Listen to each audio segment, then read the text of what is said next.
It all started on a quiet Sunday morning, blue skies, birds chirping, and me just minding my own business on my ranch.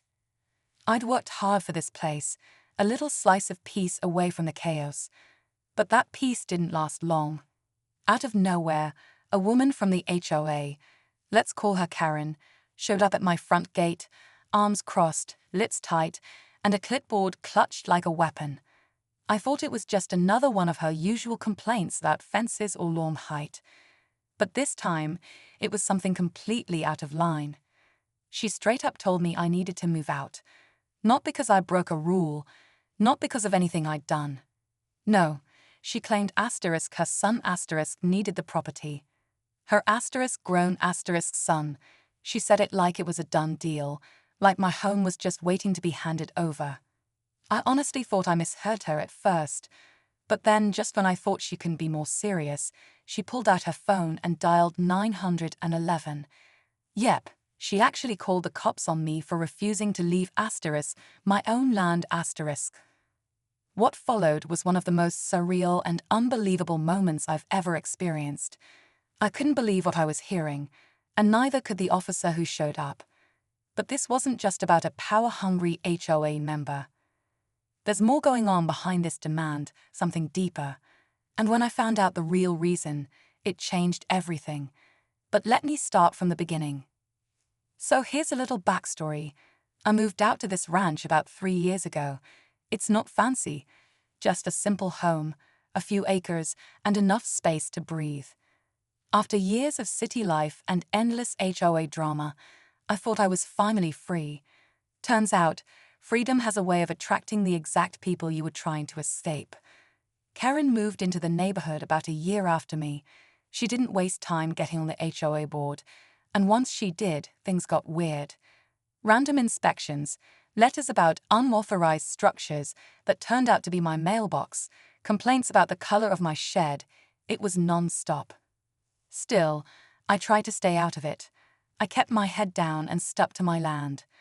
But the day she called the police, that's when I knew this wasn't just about HOA rules. There was something else going on.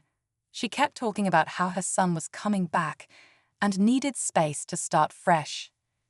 I didn't understand why that had anything to do with me. I wasn't renting. I wasn't leasing. I owned the ranch, fully paid off. No liens, no drama, or so I thought. When the officer arrived, Karen went full drama mode, tears, yelling, pointing at me like I was some criminal. I could see the confusion on the officer's face. He asked for my papers, and I calmly handed them over. But while he reviewed them, Karen pulled the officer aside and whispered something. That's when things took a strange turn. The moment Karen leaned in to whisper to the officer, I felt a shift. His face tightened, and he glanced over at me like he was trying to size me up differently. I couldn't hear what she said, but whatever it was, it planted doubt. He walked back over, cleared his throat, and asked if I had any recent disputes with the HOA. I told him the truth. Nothing serious, just Karen constantly nitpicking and sending notices that went nowhere. Then he asked something that caught me off guard. Have you ever met her son? That's when it clicked. I hadn't. Not once. She talked about him constantly, like he was around all the time, but I never saw him. No one had. A few neighbors mentioned him here and there, but always secondhand. It was like he existed only in Karen's stories. That mystery started to feel heavier now. Later that day, I talked to a couple of neighbors. One of them, an older guy named Mark, told me he used to be on the HOA board before Karen. He said she forced her way into the position by accusing half the members of violating random codes. One by one, they stepped down, and her son, according to Mark, he left town years ago after some incident nobody liked to talk about. Some whispered he had a criminal record, others said he was just unstable. And now suddenly, Karen was trying to get me off my land for him. Something was seriously off, and I wasn't about to back down. Over the next few days, things got stranger. I started noticing a black SUV parked down the road from my ranch. No plates, just sitting there, engine running. Every time I stepped outside, it would slowly roll away. Then one night, I heard footsteps near my fence, twigs snapping, the low hum of someone trying to stay quiet. I grabbed a flashlight and shined it toward the sound, but whoever it was had already slipped away into the dark. That's when it hit me. This wasn't just Karen being pushy. Something bigger was at play. I tried going back to the HOA office to see if there were any records, anything filed that might explain what she was planning. But when I got there, the door was locked with a new sign, temporarily closed for renovations. The lights were off, nobody around. Even the security cameras looked disconnected. It was like the whole board had just vanished. I reached out to Mark again, but he stopped answering my calls. That's when I knew I was on my own. Then, out of nowhere, I got a certified letter in the mail. It looked official, county seal, legal language, the works. But it made no sense. It claimed I had violated undeclared easement access tied to an old zoning rule from decades ago. The kicker? The letter was co-signed by Karen as head of the HOA. She was trying to use some buried technicality to strip my land rights out from under me. And just when I thought I'd seen it all, I woke up to tire tracks cutting through my front pasture and a trailer parked right near the edge of my property line. At first, I thought the trailer was some kind of mistake. Maybe a delivery gone wrong or someone just parking where they shouldn't. But when I walked out to check, I found Karen standing beside it, arms crossed, that same smug look on her face like she owned the place. And standing next to her, for the first time, was her son. He looked rough, mid-30s maybe, eyes hollow, twitchy, like he hadn't slept in days. He didn't say a word, just stared at me like I was the one trespassing. Karen didn't wait for me to speak. She pointed to the trailer and said, "We've decided to move in. This land isn't safe in your hands anymore." I laughed at first, thinking it had to be a joke, but she wasn't kidding. She claimed that HOA had voted to reallocate unused parcels to residents in need. She called me a squatter. On my *own ranch*, that's when I realized the situation had gone from annoying to dangerous. I tried calling the county office, but they said they couldn't discuss HOA matters. The sheriff's department said it was a civil issue. I was trapped in red tape while Karen and her son made themselves at home, on the edge of my property. But that night, things escalated even more. Around 2 a.m., I was woken up by the sound of digging. I looked out the window and saw flashlights moving back and forth just beyond the fence line. Karen's son was out there, shoveling something into the ground. When I called out, he froze, then slowly turned and smiled. I wasn't about to sit back and watch this unfold. The next morning, I took everything: photos of the trailer, copies of the fake easement letter, even footage from my outdoor camera, and drove straight to the county land records office.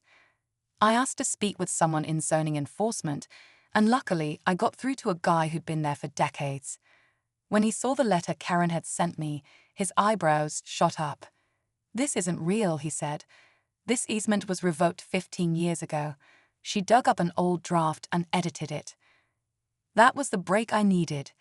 I filed a formal complaint, and within days, a county investigator showed up with the sheriff.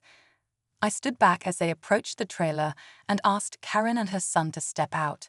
She tried her usual act, claiming she was protecting the community, that I was some sort of threat, but it didn't work this time. The investigator held up the forged document and said, "You're looking at a felony if this checks out."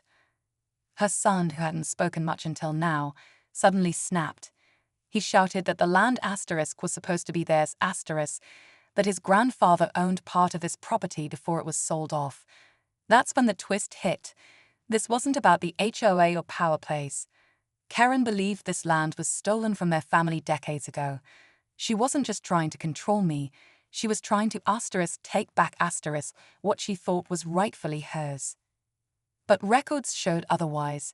The sale was legal, the lines were drawn fair. Karen and her son were removed, and the trailer hauled away. I thought it was over, until a week later, I found a small envelope tucked into my gate. No name, Just a note, handwritten and shaky. This isn't finished. Bloodland never forgets. After that note, I felt the weight of the situation sink in. I knew Karen and her son weren't done. They might have been forced off my land for now, but their obsession wasn't just about property, it was about something much deeper. I spent the next few weeks making sure everything was locked down, securing the boundaries, getting my legal paperwork in order. It wasn't just about protecting my home, it was about making sure they couldn't pull anything like that again. After that note, I felt the weight of the situation sink in. I knew Karen and her son weren't done. They might have been forced off my land for now, but their obsession wasn't just about property, it was about something much deeper. I spent the next few weeks making sure everything was locked down, securing the boundaries, getting my legal paperwork in order. It wasn't just about protecting my home, it was about making sure they couldn't pull anything like that again. The county investigator reached out a few times to check in, but after the incident, Karen and her son disappeared for a while. No one had heard from them. I even reached out to some of the neighbors, but nobody had seen them around. It felt like the calm after the storm, but I didn't trust it. I kept my guard up, and after a few months, I decided to take action myself. I sent a letter to Karen, something simple and firm. I reminded her that this was my land, that her attempts to bully me out had failed, and that I was ready for anything else she might try.